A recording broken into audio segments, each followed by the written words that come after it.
Ladies and gentlemen, welcome to the English Daily Book Summary YouTube channel. In order to not stop learning, listen to an English book summary every day for free.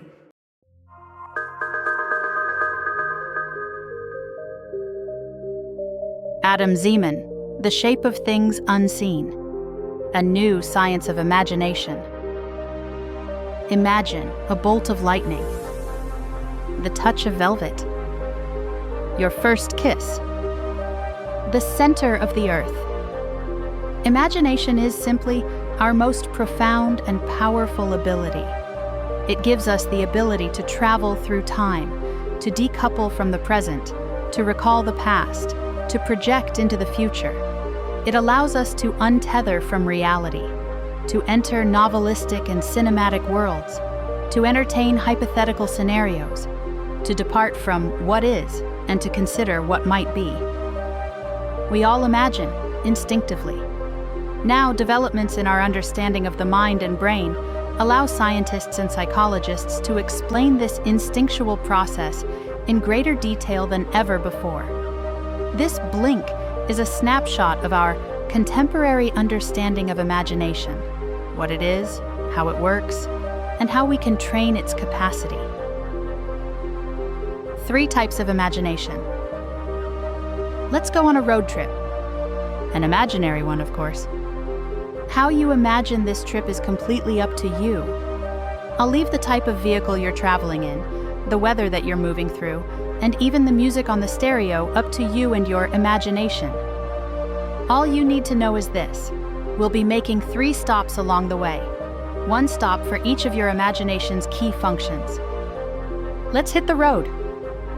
As you're traveling, I want you to notice where your mind goes. Is it focused consistently on the road ahead and the scenery around you?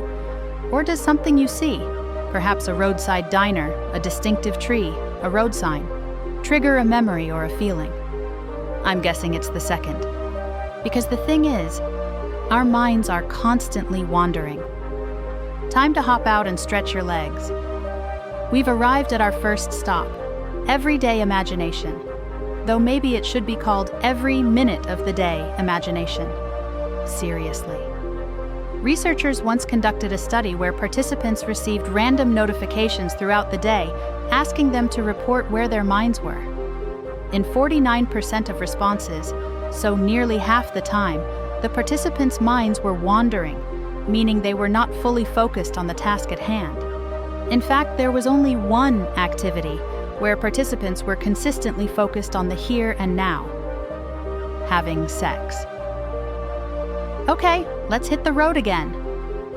As you're moving, a song comes on the radio. It's about heartbreak. You feel something stir within you. Memories of your own experiences blend with your response to the song's artistry, evoking a singular emotional response. We've arrived at our second stop: creative imagination. In the Rothko Gallery in Texas, a room lined with canvases covered in black oil paint frequently moves viewers to tears. This isn't because there's anything inherently emotional about a block of pigment. It's because the mind has a remarkable ability to participate in creating meaning rather than simply perceiving it. Think of reading a book. The author might tell you the romantic hero has dark eyes, but you might also supply him with curly hair while you read. We're nearing our final destination now, and the landscape is changing from open road to city streets. The people you see through your window catch your attention. You can't help but make assumptions about them. The hurried woman might be late for an interview. Perhaps the hand-holding couple are on their second date. We've reached our final destination: social imagination, meaning our ability to envision worlds and experiences beyond our own. Social imagination is what allows us to project beyond our own inner life into the inner lives of others, to surmise that the rude barista might have had a bad morning, or to look at a flint arrow in a museum and imagine the life of the person who fashioned it. With that, our tour of the 3 key imaginative functions is complete. The visual imagination. Imagine a table with 5 objects on it: a wristwatch, a pear, a key, a spoon, and a used train ticket. Now imagine a white cloth covering those objects. You are asked to recall the objects that are now hidden. Easy: a wristwatch, a pear, a key, a spoon, and a used train ticket. But how did you recall them? Did you memorize the list of objects verbally, or did you visualize them in your mind's eye? Visualization takes center stage in our imagination. There's a reason, after all, that the word imagination has its roots in the Latin word imago, or image. This imaging can be both voluntary. For example, when I ask you to imagine a puppy, and your brain helpfully supplies an image of a cute little dog. And involuntary, as with hypnagogic imagery, those wild visualizations that drift into our heads as we're between wakefulness and sleep. Usually, imagination involves a mixture between the two. We voluntarily follow a train of thought, but can't always control where our mind wanders. Yet imagination isn't just imagery. Return back to that cute puppy you were imagining. You might have heard cute panting, thought of warm fur or a rough tongue, and even had the sensation of a puppy wriggling in your arms. Our imagination engages sensory and kinesthetic dimensions simultaneously.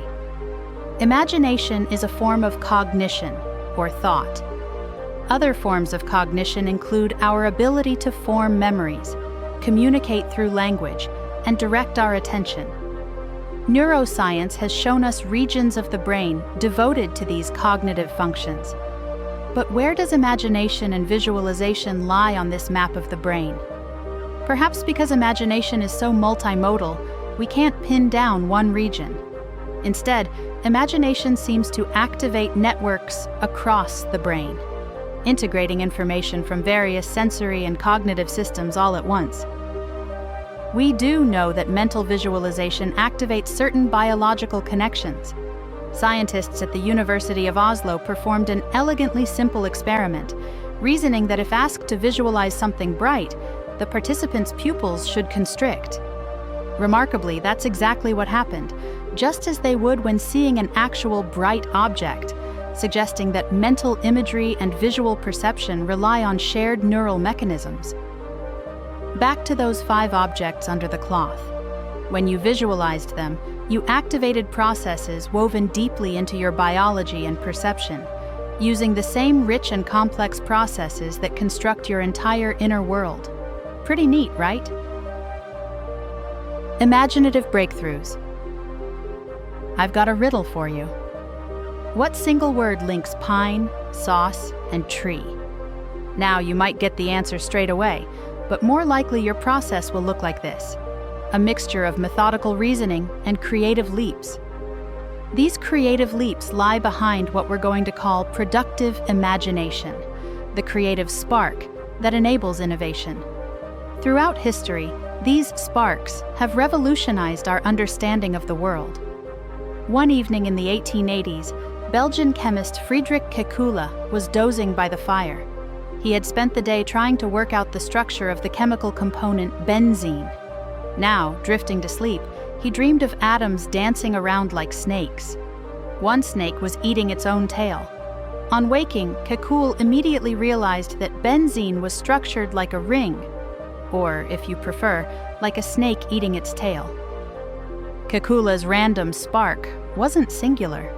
Archimedes' famous Eureka moment came when he connected his bathwater's displacement to a principle of physics. Alexander Fleming transformed medicine when mold contaminated his bacterial cultures. Instead of throwing them out per lab protocol, he observed them, and in the process discovered penicillin. Productive imagination thrives on what novelist Arthur Koestler termed bisociation, the unexpected combination of ideas from typically incompatible frames of reference. Bisociation can occur when thinkers make chance observations, like Archimedes' bath, or follow hunches, like Fleming did with his moldy cultures. Hunches and chance observations don't simply manifest, though. This path to original thinking paradoxically requires both disciplined work and inspired deviation. The latter can't occur without the former. Graham Wallace formalized this interplay in his 4-stage model of creative breakthrough. In the preparation phase, information is gathered. In the incubation phase, it is subconsciously processed.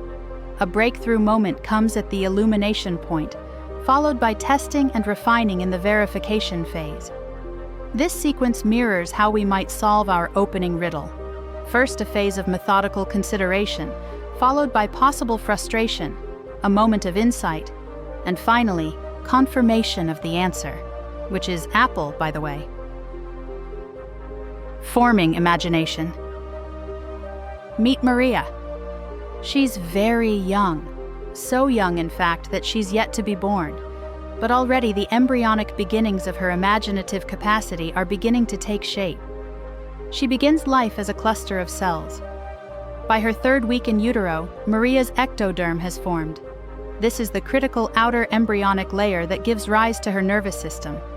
At 42 days, some of her cells have begun differentiating into information-transmitting neurons that establish synaptic connections with their neighboring cells. Gradually, these synaptic junctions will adapt for specific functions from sensory processing to higher cognition. Noise, light, sensory overwhelm, Maria has been born. The 6 months following her birth are a time of explosive neural development. She'll form approximately 100,000 new synapses every day. Maria's imagination builds as she acquires fundamental capabilities. First comes sensation, recognizing familiar stimuli and forming expectations.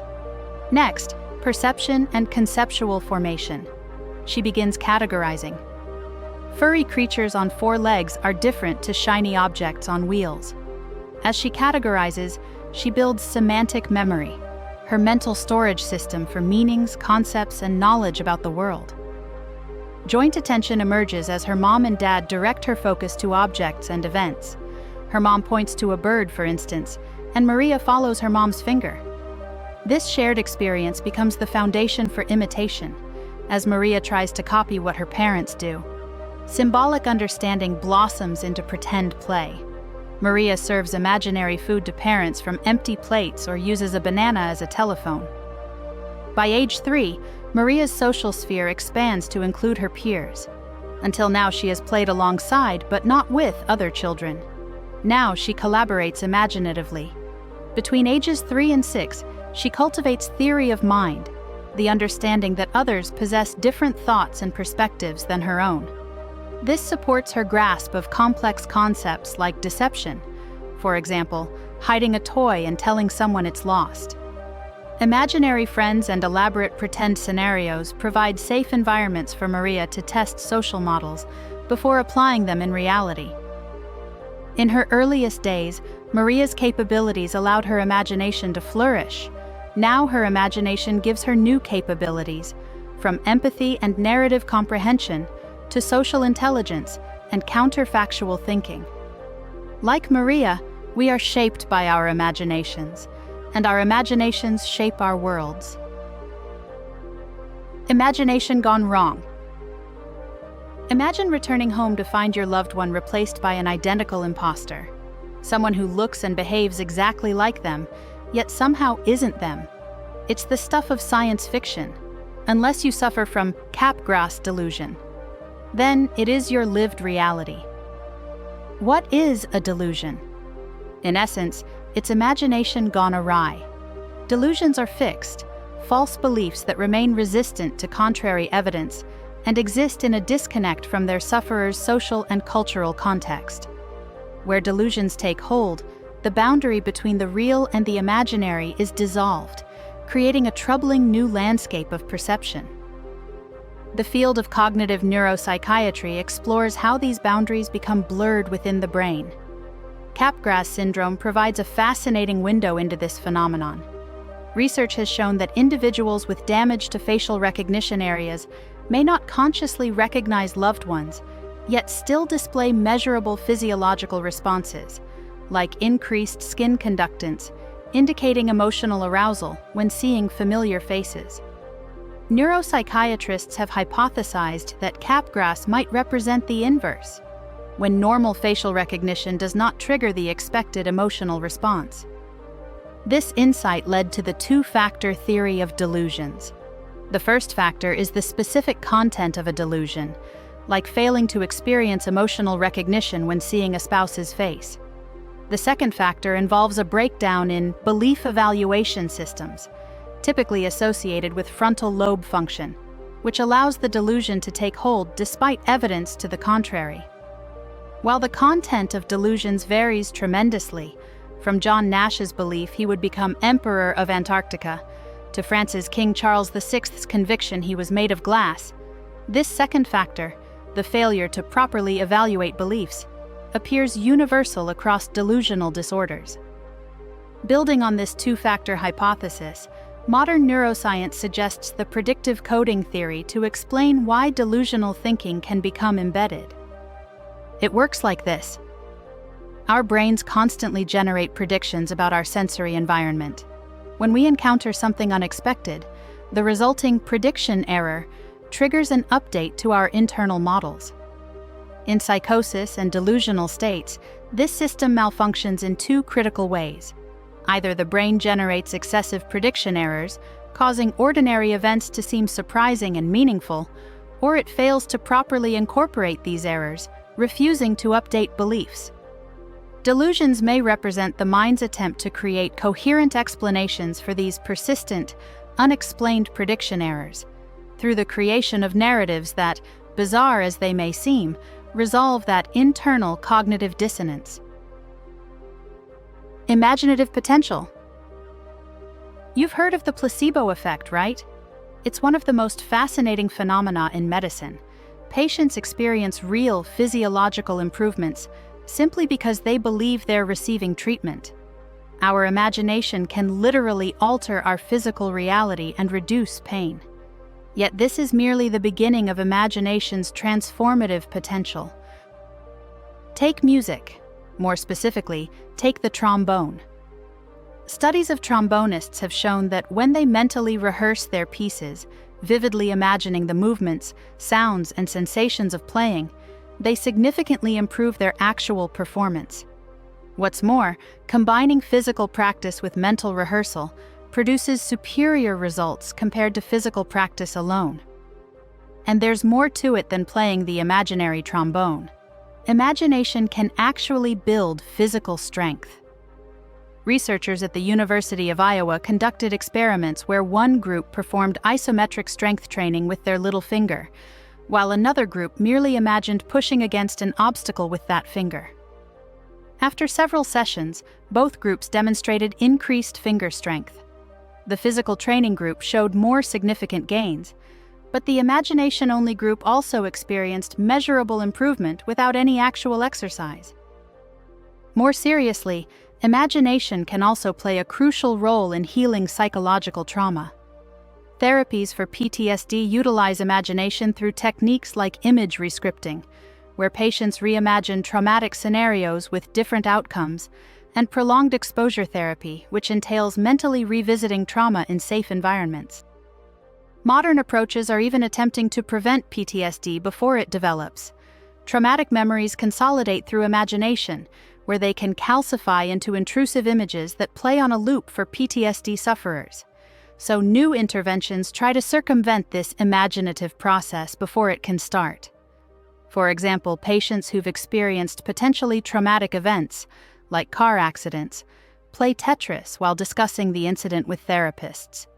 This visual spatial task distracts from the imaginative formation of intrusive visual memories, significantly reducing the risk of developing PTSD. These findings highlight a deeper truth. Our imaginations are not only sources of creativity, but also tools for resilience. We can harness them to enhance our abilities, build inner strength, and even support emotional healing. As research continues to explore the contours of human imagination, its extraordinary potential becomes ever more apparent.